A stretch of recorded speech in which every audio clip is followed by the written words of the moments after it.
Erokamano nyakwara Ramogi kuom medo kete Ramogi TV chendo marang'ich welo wadhi nyime jagoro mongirore migao mar arita kwe Laktar Omollo okoni piny owacho timo duto mar iko alap ma Kandui e kaunti ma Bungoma kama ibiro time nyasi mar Madaraka mabiro.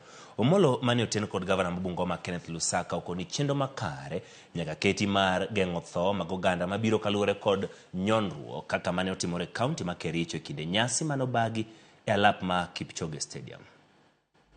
We had a very unfortunate event in Kericho. There was a stampede, and we, of course, have had to ask ourselves what may have gone wrong or not, and we would never want a repeat of anything like that to happen, not just in Bungoma, but any part of this country.